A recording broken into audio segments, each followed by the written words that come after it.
FCRA registration తీసుకొని foreign fundings ఇండియాలోకి తీసుకొచ్చి, ఇక్కడ అసెట్స్‌ని క్రియేట్ చేసి, ఎఫ్‌సిఆర్‌ఏ నుంచి ఎగ్జిట్ అయిపోయి, ఆ అసెట్స్‌ని ఎంజాయ్ చేస్తున్న ఎన్నో ఎన్‌జీఓస్, ఎన్నో ట్రస్ట్‌లు ఉన్నాయి. వాటన్నిటిని రెగ్యులేట్ చేయడం కోసమే గవర్నమెంట్ ఈ థర్డ్ ప్రపోజల్‌ని తీసుకొచ్చింది. ఈ ప్రపోజల్ మామూలు చేంజ్ కాదు.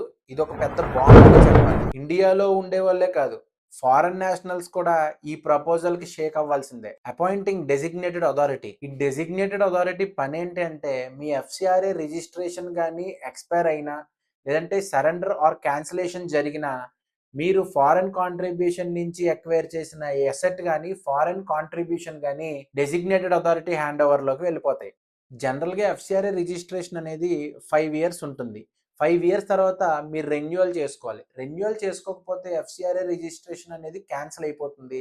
అలాగే మీరు కూడా సరెండర్ చేసేసుకోవచ్చు. మీ ఎఫ్సిఆర్ఏ రిజిస్ట్రేషన్ని మీరు క్యాన్సిల్ చేసుకున్నా, సరెండర్ చేసినా, రెన్యువల్ చేసుకోకుండా ఆటోమేటిక్గా రిజిస్ట్రేషన్ క్యాన్సిల్ అయిపోయినా సరే, మీ ఆర్గనైజేషన్ ఎఫ్సిఆర్ఏ రిజిస్ట్రేషన్ నుంచి బయటకు వచ్చేసిన మీ ఆర్గనైజేషన్ ఎసెట్ ఏదైతే ఫారెన్ కాంట్రిబ్యూషన్తో మీరు బిల్డ్ చేసుకున్న ఎసెట్ ఉందో, ఈ అసెట్ మీతో పాటు బయటికి రాదు.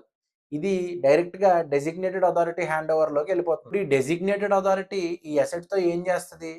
అయితే స్టేట్‌కి ట్రాన్స్‌ఫర్ చేసుకోవచ్చు, మేనేజ్ చేయొచ్చు ఆర్ డిస్పోజ్ చేయొచ్చు. ఒకవేళ డెసిగ్నేటెడ్ అథారిటీ గనక అసెట్‌ని డిస్పోజ్ చేస్తే, ఆ వచ్చిన ప్రొసీడ్స్ అన్నీ కూడా కన్సాలిడేటెడ్ ఫండ్ ఆఫ్ ఇండియా ఫండ్‌కి వెళ్ళిపోతాయి. ఈ బిల్ వెనకాల ఉన్న ముఖ్య ఉద్దేశం ఏంటంటే, ఫస్ట్‌ది మోర్ ట్రాన్స్‌పరెన్సీ.